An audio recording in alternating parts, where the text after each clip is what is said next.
அல்லேலூயா. கர்த்தருடைய பரிசுத்த நாமத்திற்கு மகிமை உண்டாகட்டும். இன்றைக்கும் உங்கள் மத்தியிலே தேவனுடைய வார்த்தையை பகிர்ந்து கொடுப்பதற்கு தேவன் எனக்கு இரக்கம் பாராட்டினார். வாய்ப்பை கொடுத்த தேவாதி தேவனுக்கும் திருச்சபையின் ஊழியர் யாவருக்கும் இயேசு கிறிஸ்துவின் ஈடு இணையற்ற நாமத்தினாலே வாழ்த்துதலையும் நன்றியையும் தெரிவித்துக் கொள்கிறேன். சந்தோஷமா இருக்கீங்களா? எத்தனை பேர் சந்தோஷமா இருக்கிறீங்க? அல்லேலூயா. கர்த்தருக்கு ஸ்தோத்திரம். கடந்த மாதம் ஆண்டுடைய வார்த்தை நான் பகிர்ந்து கொடுத்தேன். எத்தனை பேருக்கு புரிஞ்சுது? ஏதாவது ஞாபகம் இருக்குதா? நேரத்தில் உள்ள சம்பவமே எங்களுக்கு ஞாபகம் இருக்காது. நீங்கள் போன மாதம் அதை கேட்டால் எங்களுக்கு அவருடைய கருத்து என்ன அப்படிங்கிறத மட்டும் நீங்கள் மைண்டில் வச்சுருந்தீங்கன்னா போதும். நான் லேசாக நினைவுபடுத்துகிறேன். கலாத்தியர் 5ஆம் அதிகாரம் 13ஆம் வசனத்தை வாசிங்க, உங்களுக்கு புரியும்.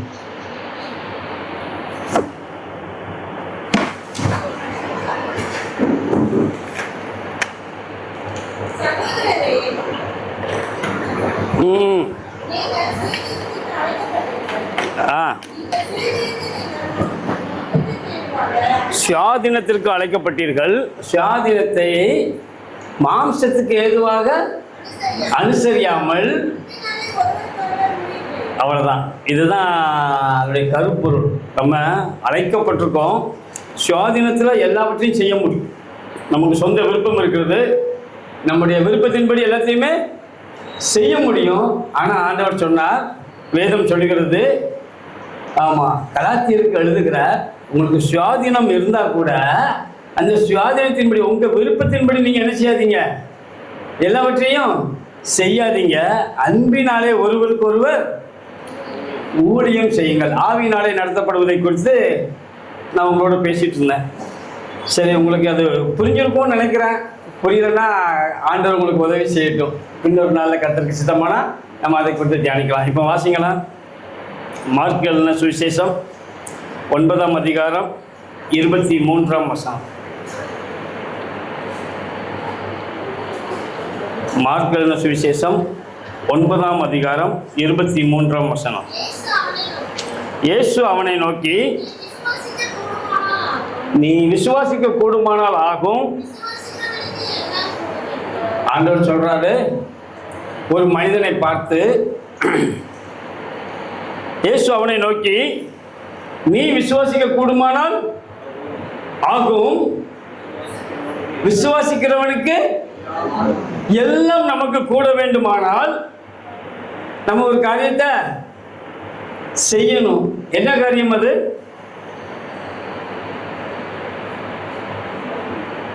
சத்தமா சொல்லுங்களேன். விசுவாசிக்கணும். ஆனால் நமக்கு விசுவாசம் எப்படி இருக்கிறது? யாராவது ஒரு புறஜாதியார் நம்மகிட்ட கேட்டாங்கன்னா, ஆமாம் அப்பா, என்ன பிரச்சனைனாலும் எங்கள் ஆண்டவர் என்ன செஞ்சிடுவார், தீர்த்து வைக்க முடியும். வியாதியா, பலவீனமா, போராட்டமா, உங்களுக்கு என்ன பிரச்சனை வந்தாலும் எங்கள் ஆண்டவரால் சரி பண்ண முடியும். அதை நம்ம என்ன செஞ்சிடுவோம், ஷேர் பண்ணுவோம், அதை சொல்லிடுவோம். ஆனால் நம்முடைய வாழ்க்கையில் பிரச்சனைன்னு வரும்போது, நம்முடைய வாழ்க்கையில் போராட்டம் வரும்போது, நம்முடைய வாழ்க்கையில் ஏதாவது ஒரு சிக்கல் ஆமாம் வரும்போது மற்றவங்களுக்கெல்லாம் சொன்னோம் இல்லையா, அந்த வார்த்தையை நம்முடைய வாழ்க்கையில் அபியாசப்படுத்துவதற்கு நம்ம எந்த அளவுக்கு முனைப்பாக இருப்போம். ஆண்டவர் சொல்றாரு, விசுவாசிக்கிறவனுக்கு எல்லாம் கூடும்னாரு. இந்த சம்பவம் நம்ம எல்லாருக்கும் தெரியும். ஒரு தகப்பனுக்கு ஒரு பையன் இருப்பான். அந்த பையனுக்கு அசுத்த ஆவி பிடிச்சிருக்கிறோம். அப்படிப்பட்ட சூழ்நிலையில தான் அந்த பையனை அவனுடைய தகப்பன், நீங்கள் மத்திய சுவிசேஷம் 17ஆம் அதிகாரம் வாங்கலாம், இதே சம்பவம் அங்கே இருக்குது. நல்லா இதோட அழகாக இருக்கும். மத்திய சுவிசேஷம் 17ஆம் அதிகாரம் 14ஆம் வசனத்திலிருந்து வாசிங்களா.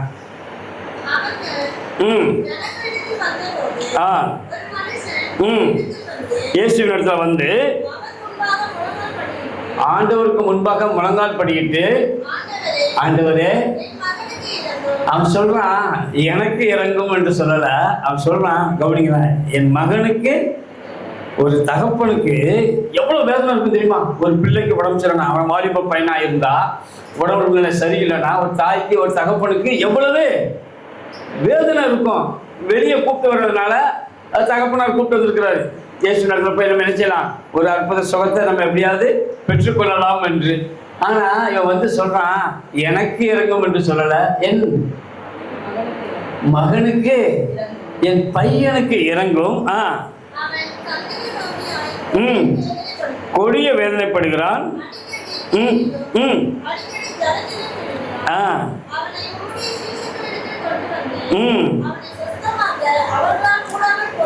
அவர் ஒரு சம்பவத்தை சொல்றாரு, என் பையனுக்கு இப்படிலாம் பிரச்சனை இருக்கு, ஆனா அந்த பையனை கொண்டு போய் ஏற்கனவே உங்களுடைய சீசரத்துல கொண்டு போய் என்ன செஞ்சேன், ஜெபிக்க வச்சேன், அல்லது குணமாக்குவதற்காக நான் முயற்சி செய்தேன்.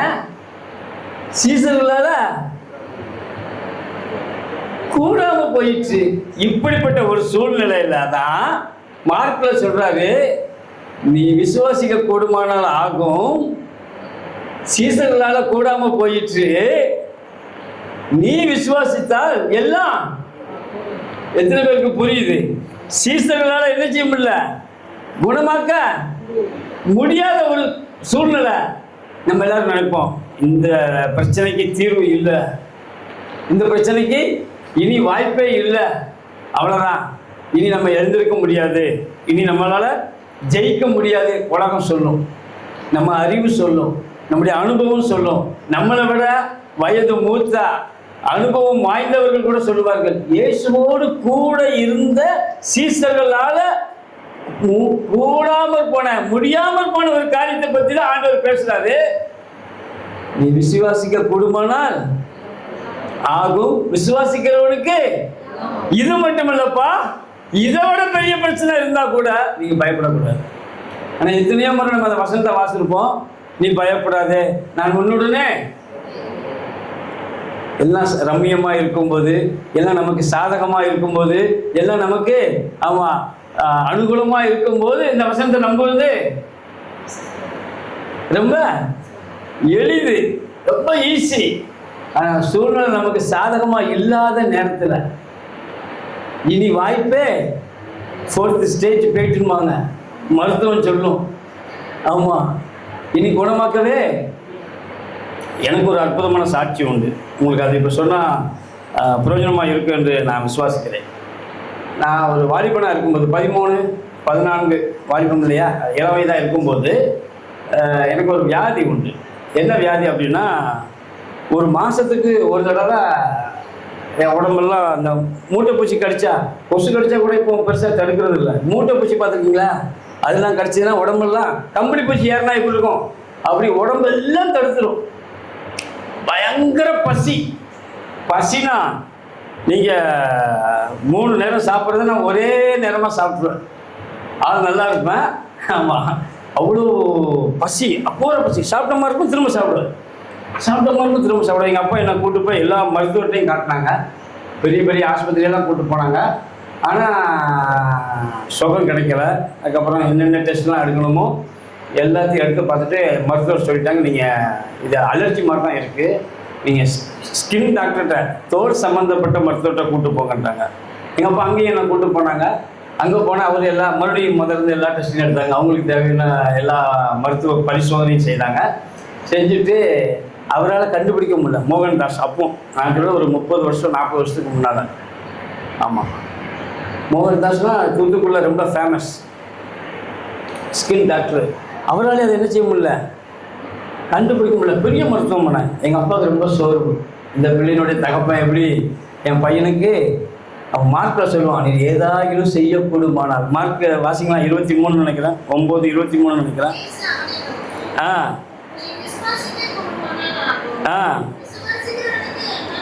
22மா?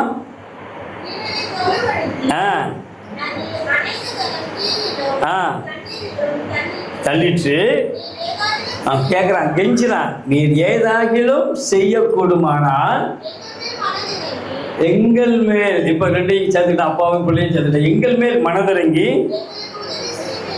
ஹெல்ப் பண்ணும், எங்களுக்கு ஹெல்ப் மீ, உதவி செய்யும் என்று கெஞ்சுகிறான். பிரியமானவர்களே, இதே போல் அன்றை எங்கள் அப்பா என்னை கூப்பிட்டு போனாங்க. எங்கள் அப்பா ரொம்ப வருத்தம். எங்கள் வீட்டில் பசங்களில் நான் பெரிய பையன், மூத்த பையன். எனக்கு 5 அக்கா. 6வது நான் பையனாக பிறந்ததுனால எனக்கு ரொம்ப செல்லம். ஆமாம், ஒரே பையனாக பிறந்ததுனால. அதுக்கப்புறம் 4 தம்பி பிறந்தாங்க. நாங்கள் மொத்தம் 11 பேர். அந்த சூழ்நிலையில் எங்கள் அப்பா என்னை கூப்பிட்டு ஆஸ்பத்திரிக்கெலாம் போகிறாங்க. மருத்துவமனையில் எதுக்கு ட்ரீட்மெண்ட் இல்லைங்கிற இடத்துக்கு என்ன செஞ்சிட்டாங்க, வந்துட்டாங்க. அது ஓயாமலாம் வராது, ஒரு மாதத்தில் ஒரு நாள் வரும். உடம்பெல்லாம் மூஞ்சிலாம் அப்படியே வீங்கிடும், பசி பயங்கரமாக இருக்கும். அப்புறம் ஏதேதோ கை மருந்தெல்லாம் பார்த்தாங்க, சுகமாகலை. ரொம்ப வருஷங்கள் அப்படி இருந்தது. அதுக்கப்புறம் எங்கள் வீட்டுக்கு அருகாமையில் இருக்கிற ஒரு கிளினிக், சும்மா 10க்கு 10 இருக்கிற ஒரு சின்ன கிளினிக் கூட்டு போனாங்க.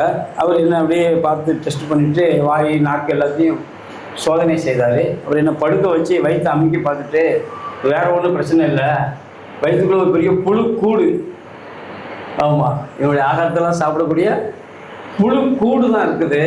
ஆனால் அதை உடனே இது பண்ண முடியாது. இது மாதம் வரும்போதெல்லாம் நீங்கள் ஒரு சின்ன டானிக் சிறப்பு, குழந்தைங்க குடிக்கக்கூடிய சிறப்பு, நிமோசிட்னு சொல்லி இப்பவும் இருக்கும், சின்ன பாட்டில். அந்த சிறப்பை வாங்கி குடிக்க சரியாயிருன்னு சொல்லிட்டு ரொம்ப, அதாவது மருத்துவமனைக்கெல்லாம் போய் செலவழித்த காசெல்லாம் இல்லை, ரொம்ப அப்போ 30 ரூபாய் 50 ரூபாய் தான் ஃபீஸ் இருக்கும். அப்படியே வாங்கி கொடுத்துட்டு குடிச்சிட்டு போயிட்டார். அது மாதிரி வாங்கி குடித்தேன். அடுத்த செகண்ட் அது என்ன செஞ்சிட்டு சரியாயிட்டு. அதேமாதிரி வயிறு வலிக்கும் போது மாதத்தில் ஒரு நாள் அது தெரியும், இந்த பசி எடுக்கிறது, உடம்பெல்லாம் தடுப்பு வர்ற மாதிரி தெரிஞ்ச உடனே போய் மாதம் பல வருஷமாக அந்த மருந்து நான் சாப்பிட்ருக்கேன். அதனால் ஏதாவது சைட் எஃபெக்ட் வருமானங்கிறது எங்களுக்கு தெரியாது. ஆனால் நாங்கள் மருந்து பல வருஷம் குடித்தேன். அதுக்கப்புறம் 2010 நான் சென்னைக்கு வந்தேன். கொஞ்ச நாளில் கழித்து அதே மாதிரி எனக்கு இந்த பிரச்சனை அப்பவும் குடிச்சிட்டு தான் இருக்கேன். திருமணமான பின்பும் கூட வந்தது. நானே எங்கள் வீட்டில் ஒரு டம்ளர் எடுத்தேன், 2 ட்ராப்ஸ் தேங்காய் எண்ணெய் ஊற்றினோம். நான் என்னுடைய மனைவி பிள்ளைகள் 11. அப்போ அவங்க குழந்தைங்கள்லாம் சின்ன பிள்ளைங்க தான். அதை எடுத்து, ஆண்டவரை உங்களுடைய ரத்தமாக இது என்ன செய்யும், மாற்றும் என்று சொல்லி ஆண்டவரை நோக்கி எந்த ஊழியக்காரத்தையும் போல. நீங்கள் போகக்கூடாதுன்னு நான் சொல்லலை. உங்களுக்கு உங்களுக்கு இருக்கிற உங்கள் மேற்பட்ட நீங்கள் போய் என்ன செய்யலாம், உங்கள் பாஸ்டர்கிட்ட போய் நீங்கள் என்ன செய்யலாம், ஜோம் பண்ணலாம், தப்பு இல்லை. ஆனால் வெளியே எந்த ஊழியக்காரத்தையும் போகல. நானே ஜோம் பண்ணேன். நானே அதில் கையை வச்சு அதை சோதனம் பண்ணி விசுவாசத்தோட அதை பிடிச்ச பிரியமானவர்களே, அன்னையிலிருந்து இன்னைக்கு வரைக்கும் அந்த நிமோசிட்டை நான் குடித்ததே இல்லை. ஒரு அழிவியா சொல்ல மாட்டீங்களா? கர்த்தருடைய நாமம் மகிமைப்பட்டது. இன்னைக்கு வரைக்கும் அந்த வியாதி என்ன செய்யல, மேற்கொள்ளவே இல்லை. இது என்னுடைய வாழ்க்கையில நடந்த சம்பவம் பிரியமானவர்களே. இப்போ வாங்க, அந்த பிள்ளைகளுடைய தகப்பன் கேட்கிறான், நீர் ஏதாகிலும் செய்யக்கூடுமானால் எங்களுக்கு மனதிறங்கி எங்களுக்கு உதவி செய்யும் என்று கேட்கிறான். இப்போ மத்திய சுவிசேஷம் வாங்க 17ஆம் அதிகாரம். இங்க ஆண்டவர்கிட்ட அவன் கேட்கிறான், முழங்கால் படிக்கிட்டு, ஆண்டவரே, அவன் எவ்வளோ அழகா, எவ்வளோ கனப்படுத்தி, எவ்வளோ பவ்யமாக நடந்து கொள்கிறான். 14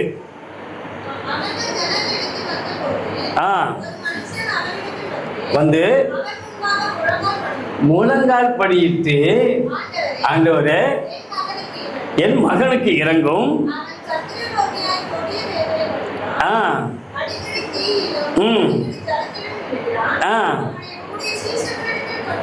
கொண்டு வந்து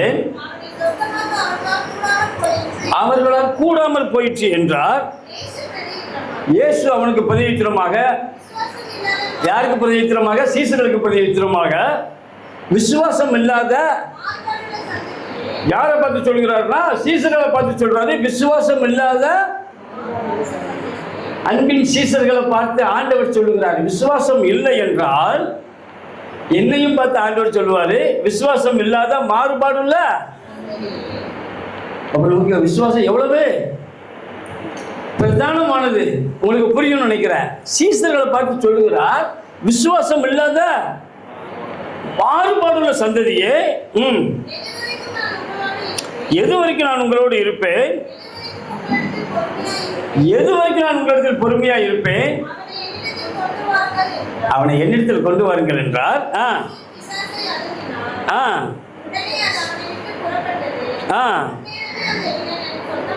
சொஸ்தமானான்.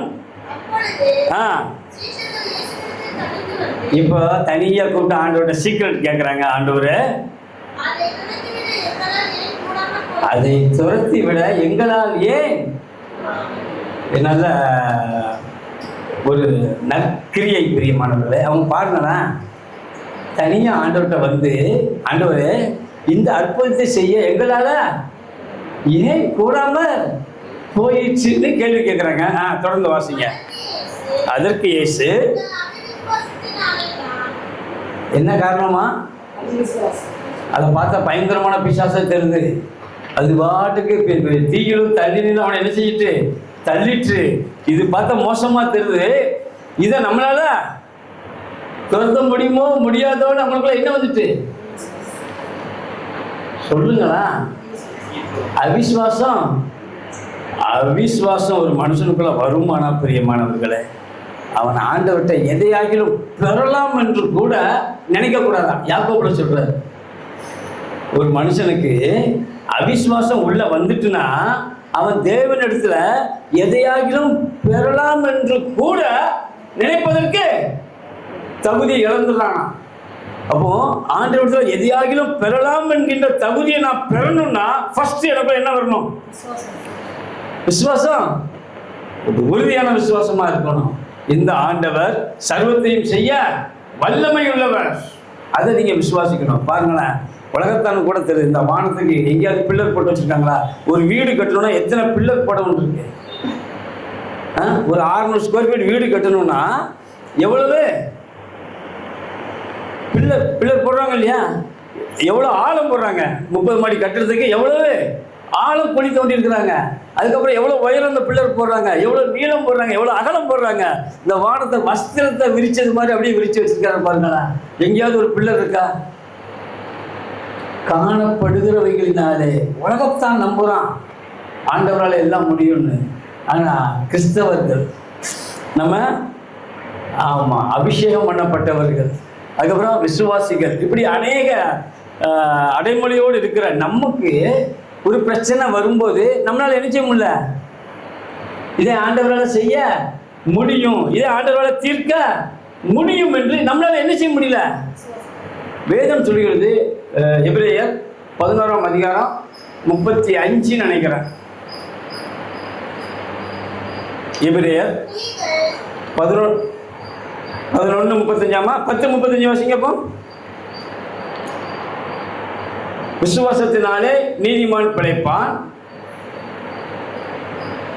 10:38 38 வாசிங்க. ஒரு நீதிமான் மனுஷன் போல அதுல, அல்லது யூதர்கள் போல, இஸ்ரவேலர் போல அழகா எபிரேயர் ஆக்கில் எழுதுறார். விசுவாசத்தினாலதான் நீதிமான் பிழைப்பதற்கு என்ன தேவைப்படுது? விசுவாசம் தேவைப்படுது பிரியமானவர்களே. நீதிமான் பிழைப்பதற்கு என்ன தேவைப்படுது? அது ஒரு இன்றியமையாதது. நாம் பிழைப்பதற்கு அந்த விசுவாசம். அதுதான் எபிரேயர் ஆக்கியோன் எழுதுகிறார். விசுவாசத்தினாலே நீதிமான் பிழைப்பான். பின்வாங்கி போவானால், அல்லது அவனுக்குள்ள சந்தேகம் எழும்புமானால் அவன் மேல் என் ஆத்துமா. அப்போ நான் விசுவாசிக்கப்படுவேன், நான் விசுவாசத்துல உறுதியாய் நிலைத்திருப்பேனே, ஆனால் என் ஆத்மாவின் மேல் அவர் எப்படி இருப்பாரா?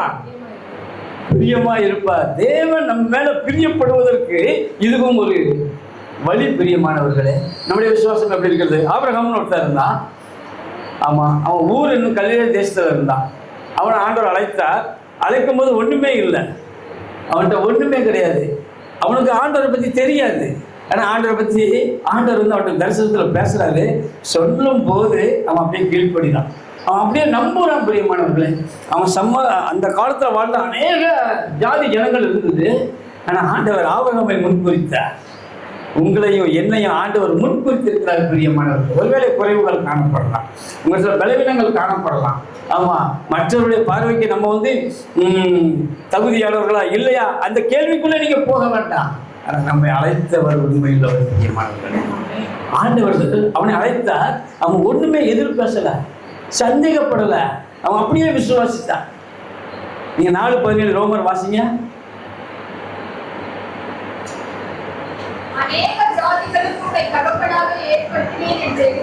பாருங்களேன், அவனுக்கு குழந்தையே இல்லை. நல்லா கவனிச்சுக்கோங்க, அவனுக்கு குழந்தை இல்லை. அவனை அழைக்கும் போது 75 வயது.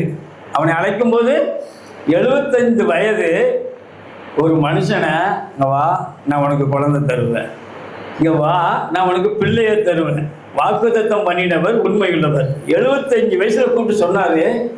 ஒவ்வொரு வருஷமும் இவங்க கேட்கும் போதெல்லாம் சொல்றார்,